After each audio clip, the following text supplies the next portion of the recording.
Assalamualaikum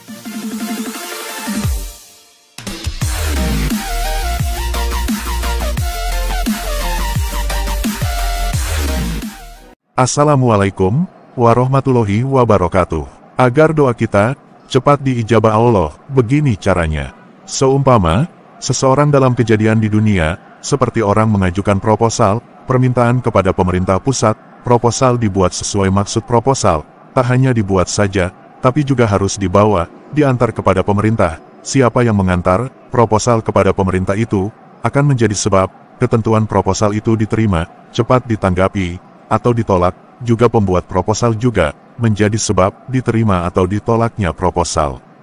Kalau rencana proposal dibuat, tapi tak juga dibuat-buat, apalagi diantar ke pemerintah, hanya sebatas rencana membuat proposal, maka juga tidak akan ada jawaban dari pemerintah, karena tidak ada apa juga yang diajukan ke pemerintah.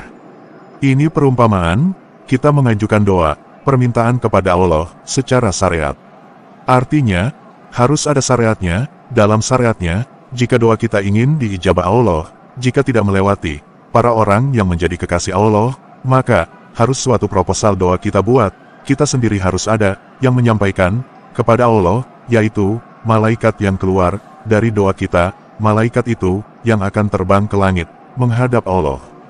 Jika ruhani masih kotor, penuh sifat-sifat tercela, maka doa kita akan tertahan, malaikat-malaikat itu tidak sampai pada Allah, karena sifat-sifat tercela kita sendiri, menutup pintu-pintu langit. Seorang guru itu mengajarkan, untuk menghapus sifat tercela dari ruhani kita, agar kita, doa kita, ibadah kita diterima oleh Allah, selama ruhani kita ada sifat tercelanya, selama itu juga, segala apa doa dan ibadah kita tidak sampai kepada Allah.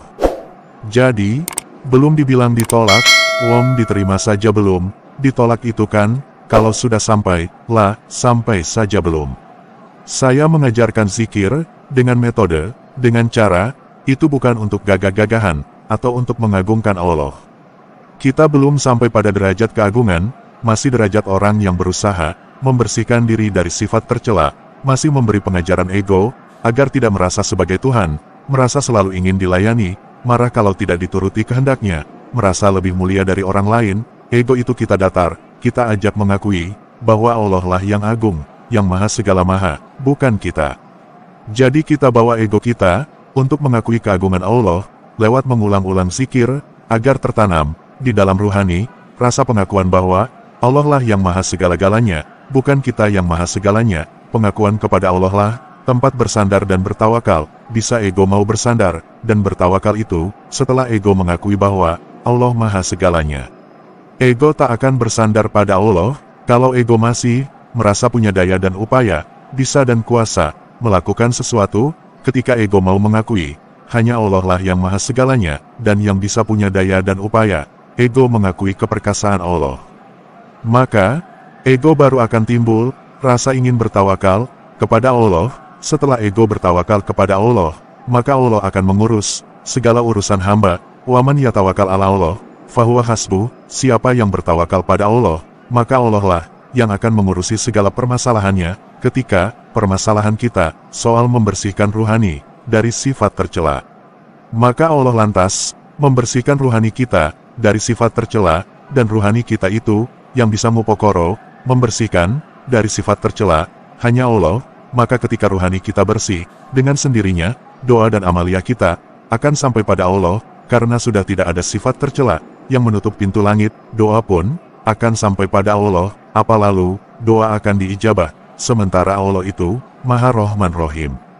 Karena sifat Rohman Rohimnya, kasih sayangnya Allah itulah, lantas setiap doa akan disortir oleh Allah, karena Allah bersifat Rahman Rohim, berkasih sayang, sayang pada kita, sehingga, misal doa dinilai Allah itu madorot, berbahaya untuk kita, jika diijabah, maka Allah tidak mengijabah doa kita, karena berbahaya, atau mencelakakan kita, begitu, proses, suatu permintaan kepada Allah, secara proses syariatnya. Secara hakikat, semua amal ibadah, atau doa itu sudah dicatat oleh Allah di zaman azali. Orang yang diijabah doanya, diterima amal ibadahnya, itu sudah ditentukan oleh Allah. Orang itu dengan sendirinya, dituntun untuk membersihkan ruhaninya, dari sifat tercela.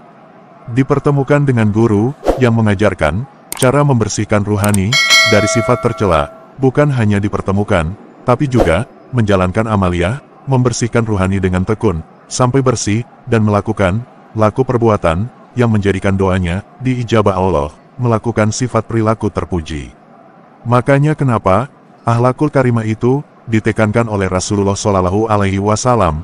Bahkan Nabi itu diutus hanya untuk menyempurnakan, mengajarkan akhlak terpuji, buistuli utamima, makarimal akhlak, karena dengan akhlak terpujilah ibadah dan doa kita itu diterima Allah. Tidak punya akhlak terpuji, yo berarti selamanya doa kita dan ibadah kita tidak diterima Allah.